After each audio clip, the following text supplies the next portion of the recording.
After 4 decades in banking and risk management, overseeing trillions of dollars in assets at JP Morgan Chase, I've learned that the most dangerous investments are often the ones that feel the safest. When investors feel completely secure, when they stop questioning assumptions, when they think certain stocks are guaranteed safe, that's exactly when they're most vulnerable to devastating losses. At JP Morgan, identifying truly safe investments is one of the hardest challenges in finance. What appears safe today can become dangerous tomorrow due to technological change, regulatory shifts, interest rate movements, or economic disruption. The biggest mistake I see is confusing familiarity with safety, popularity with security, and past performance with future reliability. Investors look at stocks that have paid dividends for decades, companies that seem essential to daily life, or sectors that appear immune to economic cycles and assume these will continue performing indefinitely. Today, I want to share 5 categories of stocks that most investors consider safe, but actually contain hidden dangers that could devastate your portfolio. Safe stock hashtag 1, utility companies, the interest rate death trap. Let me start with the category that probably feels the safest. Utility companies, electric utilities, gas utilities, water companies, these seem like ultimate safe investments. People will always need electricity and water. They have regulated monopolies, steady cash flows, and many have paid dividends for 50+ years. But utility stocks are actually some of the most dangerous investments in certain economic environments, and we're heading into one right now. The fundamental problem: utilities are incredibly interest rate sensitive. They're essentially bond proxies. Investors buy them for dividend yields of 3–5%. When rates are low, those yields look attractive. But when rates rise significantly, utilities become much less attractive. During the Fed's 2022-2024 rate hiking cycle, the utility sector ETF XLU fell over 20%, while the broader market was roughly flat. These are supposed to be safe stocks that retirees rely on for income. A 20% loss in your safe investments is devastating to retirement portfolios. But interest rate sensitivity is just the beginning. The bigger issue is technological disruption and stranded assets. Many utilities have billions invested in infrastructure that could become worthless faster than expected. Consider coal plants. 20 years ago, coal-fired power plants seemed like safe long-term assets. Today, many are being shut down early because natural gas and renewables became cheaper. Utilities that invested heavily in coal saw billions in stranded assets. The same dynamic is happening with natural gas plants and transmission lines. Solar and battery storage costs have fallen 80% plus in the past decade. Distributed energy resources like rooftop solar reduce demand for centralized power. Electric vehicles are changing electricity demand patterns. Smart grid technology makes traditional utility models obsolete. Example, Pacific Gas and Electric, PG&E. This was supposed to be the ultimate safe utility, serving millions in California with a regulated monopoly, but PG&E has faced multiple bankruptcies due to wildfire liabilities, aging infrastructure costs, and regulatory pressures. The stock has lost over 70% multiple times. At JP Morgan, we're seeing utilities facing the utility death spiral. As customers install solar and batteries, they buy less electricity, but utilities must maintain expensive infrastructure, so they raise rates on remaining customers. Higher rates encourage more customers to install solar, further reducing revenues. Safe stock hash 2, real estate investment trusts, REITs, leverage bets disguised as income. REITs have become extremely popular with income-seeking investors because they're required by law to pay out 90% of earnings as dividends, typically yielding 3–7%. Many view REITs as a safe way to own real estate without landlord hassles, but REITs are actually leveraged bets on interest rates and property values disguised as safe income investments. Most investors don't understand how REITs are structured and financed. First, leverage. Most REITs operate with significant debt, typically 35–50% of total capitalization. This amplifies both gains and losses. When property values rise and rates fall, leverage helps. But when values fall or rates rise, leverage can destroy equity holders. During the 2020 pandemic, many REITs saw stock prices fall 50–70% in weeks. Retail REITs were devastated as shopping malls faced massive tenant defaults. Hotel REITs fell even more as travel stopped.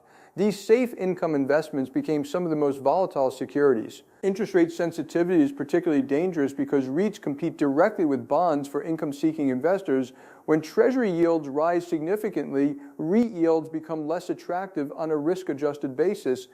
Higher rates also increase REITs' financing costs since most debt is variable rate or gets refinanced regularly. Consider mall REITs like Simon Property Group. These seem like safe investments. People need places to shop, premium locations in major metros, attractive 5-7% yields. But e-commerce devastated mall economics, traditional department stores, anchor tenants driving traffic, closed permanently. Mall foot traffic declined consistently. Many malls became dead malls with sub 50% occupancy, even seemingly safer categories of hidden risks. Apartment REITs face rent control, changing work patterns affecting location desirability, and single-family rental competition. Office REITs face permanent remote work shifts, reducing commercial space demand 20-30%. Industrial REITs face automation risks and overbuilding. The fee structure creates conflicts. REIT management gets paid based on total property value, creating incentives to overpay for properties, take excessive leverage, or pursue growth benefiting fees rather than shareholder returns. REITs also use creative accounting. Funds from operations, FFO, often excludes important expenses like tenant improvements and maintenance capital. Investors focusing on these adjusted metrics rather than actual cash flows can be misled about true profitability. Safe stock #3, dividend aristocrats, yesterday's winners, tomorrow's value traps. The third category is dividend aristocrats, companies that have increased dividends for 25 plus consecutive years. These have become extremely popular with retirees because their long dividend histories suggest reliability. But this backwards-looking metric can be incredibly misleading and dangerous. The fundamental problem is that dividend history tells you what companies did in the past, not what they'll do in the future. Many companies maintain or increase dividends long after their business fundamentals deteriorate, creating dividend traps, stocks that look attractive based on yield but are actually declining businesses. Perfect example, General Electric. For decades, GE was considered one of the safest blue chip stocks. The company increased its dividend for 30 plus years, was a Dow component, and seemed like a diversified industrial conglomerate that would survive any environment. Income investors loved GE's 3-4% yield. But underneath that stable dividend, GE's business was deteriorating rapidly. The company was over-leveraged from acquisitions, facing technological disruption in multiple segments, and dealing with massive insurance liabilities that management didn't understand. When problems became undeniable, GE cut its dividend 50% in 2017, then 95% in 2018. The stock fell from over $30 to under $7. This illustrates a crucial point. Companies often maintain dividends when it's financially irresponsible because cutting the dividend causes stock price collapse. This creates dangerous dynamics where companies pay dividends with borrowed money, sell assets to fund distributions, or reduce necessary investments. Consider Kraft Heinz. Created through a Warren Buffett-backed merger, it maintained high dividend yields, attracting income investors. But the company struggled with declining sales, massive debt, and brands losing market share to newer competitors. When it finally cut its dividend in 2019, the stock fell over 20% in a single day. Consumer staples, historically recession-proof, face particular challenges most investors don't recognize. Companies like P&G, Coca-Cola, J&J, and Colgate historically seem safe because they make products people need regardless of economics. But this recession-proof reputation is becoming obsolete. E-commerce and direct-to-consumer brands are disrupting traditional consumer companies. Small brands can reach consumers directly through Amazon and social media without massive advertising budgets and retail relationships. This erodes competitive advantages built over decades. Younger consumers have different preferences, more willing to switch brands, more interested in natural products, more influenced by social media than traditional advertising. Brand loyalties that sustain consumer staples for generations are weakening rapidly. Pharmaceutical companies present another dividend trap category. Large pharma like Pfizer, Merck, and Bristol Myers have long dividend histories and appear stable because people always need medicine. But the industry faces enormous pressures, patent expirations eliminating revenue overnight, massive R&D costs with uncertain outcomes, regulatory risks, and political pressure to reduce drug prices. Safe stock #4, large telecom companies, legacy infrastructure, obsolete business models. The fourth category is large telecommunications companies. AT&T, Verizon, and similar carriers have attracted income investors for decades due to high dividend yields, typically 4-7%, and essential service offerings. Communication services are more necessary than ever, and these companies have massive infrastructure, creating barriers to entry. But telecom companies face existential threats most investors don't recognize: technological disruption, massive debt levels, changing consumer behavior, and competition from technology companies with vastly superior business models. Start with debt. Large telecoms borrowed enormous amounts to build networks, 5G infrastructure, fiber cables, cell towers, data centers. AT&T has over $170 billion in total debt. Verizon has over $140 billion. These debt levels accumulated during low interest rates, but as rates rise, servicing costs become major cash flow drains. The problem compounds because infrastructure investment doesn't generate projected returns. 5G networks cost hundreds of billions to deploy, but consumer willingness to pay premium prices for 5G has been limited. Promised 5G applications, autonomous vehicles, smart cities, industrial IoT, are developing much slower than anticipated. Meanwhile, intense competition erodes traditional revenue streams. Voice calling, once a major profit center, has been replaced by internet-based apps like WhatsApp, Zoom, and FaceTime. Text messaging revenue disappeared as consumers moved to social media messaging platforms. Even more concerning, telecoms face competition from technology giants like Google, Amazon, Apple, and Microsoft with fundamentally different business models. While telecoms must invest heavily in physical infrastructure and generate returns through monthly fees, tech companies can offer communication services as loss leaders, supporting advertising, cloud services, or device sales. Perfect example, AT&T, once considered one of the bluest blue-chip stocks, with 7% dividend yield attracting income investors worldwide. The company seems safe. Everyone needs phone and internet service, and AT&T was one of the largest U.S. providers. But AT&T management made disastrous strategic decisions, destroying shareholder value. They spent $85 billion acquiring DirecTV just as cord cutting accelerated and satellite TV became obsolete. They spent another $85 billion acquiring Time Warner, attempting to become a media company, but had no competitive advantage in content creation. When acquisitions failed to generate expected returns and debt became unsustainable, AT&T was forced to spin off Warner Media, sell DirecTV at massive losses, and cut its dividend by nearly 50%. Investors who thought they owned a safe, high-yield stock saw share price fall from over $40 to under $20, with dividend income halved. The fundamental business model problem: telecoms are becoming dumb pipes. Infrastructure providers carrying data traffic but capturing little value created by digital services.